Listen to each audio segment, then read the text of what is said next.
La couleur de vos vergetures vous dit exactement ce qui se passe. Elle vous indique leur degré d'ancienneté et la possibilité ou non de les voir disparaître rapidement. Avant de vouloir les enlever avec mille et une solutions, il faut d'abord savoir pourquoi elles apparaissent sur votre peau. En plus simple, c'est comme si votre peau, dans sa profondeur, se déchirait à force de se distendre et laisse une cicatrice. Voilà ce que c'est qu'une vergeture. Revenons sur la couleur. Lorsque vos vergetures sont rouges, rosées ou violacées, cela veut dire qu'elles viennent d'apparaître. Elles sont récentes et en phase d'inflammation. Vous aurez donc beaucoup plus de chances de pouvoir vous en débarrasser. Par contre, si vos vergetures sont blanches ou blanc nacré, cela veut dire qu'elles ont déjà traîné et elles sont en phase de cicatrisation. Vous aurez plus de mal à vouloir vous en débarrasser. Il y a plusieurs causes d'apparition de vergetures, entre autres les modifications hormonales.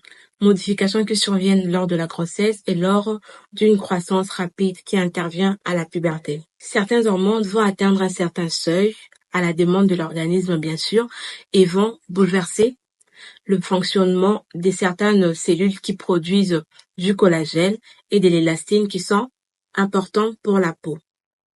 Et la peau deviendra donc fragilisée et va perdre son élasticité.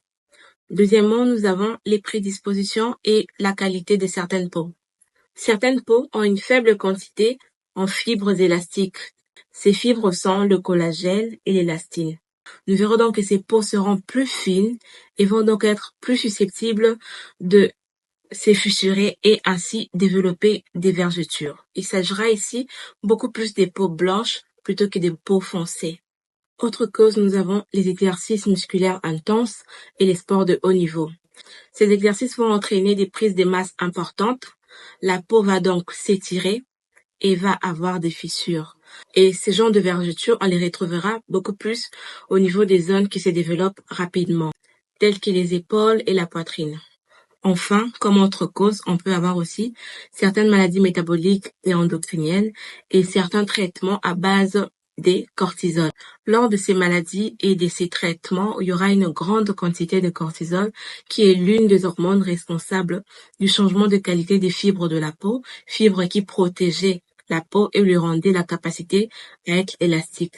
Lorsque cette hormone sera en grande quantité, la peau va perdre sa capacité d'élasticité et sa qualité, d'où elle sera plus susceptible de développer des vergetures.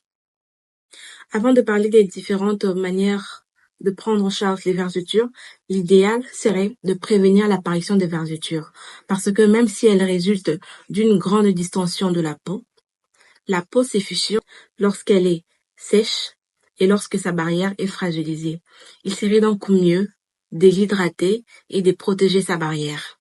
Une femme enceinte, par exemple, peut commencer le processus d'hydratation de sa peau dès le premier trimestre avec bien évidemment de produits naturels parce que certains produits destinés aux vergetures seront contre-indiqués en cas de grossesse.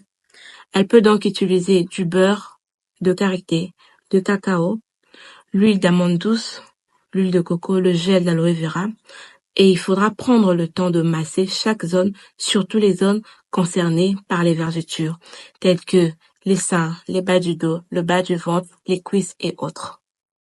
Et lorsque les vergetures apparaissent déjà, il faut adapter les soins selon le type de vergeture, telles que les vergetures récentes qui ressemblent à ça, et les vergetures anciennes qui ressemblent à ça. Pour aider à la cicatrisation des vergetures récentes, c'est-à-dire rouges, on peut utiliser des huiles anti-vergetures. Pour cela, il faudra privilégier les huiles qui sont riches en vitamine A, E et en acides gras essentiels qui nourrit et répare les fibres de la peau qui sont abîmées. Ensuite, il y a des crèmes anti-vergetures aussi à base de vitamines E, A. Avec ces soins, vos vergetures quitteront de cet aspect inflammatoire à cet aspect cicatriciel. Enfin, il y a autres mesures de prise en charge des vergetures, surtout des cicatrices, mais qui sont beaucoup plus invasifs et douloureux, tels que la chirurgie, le laser, la photothérapie et bien d'autres.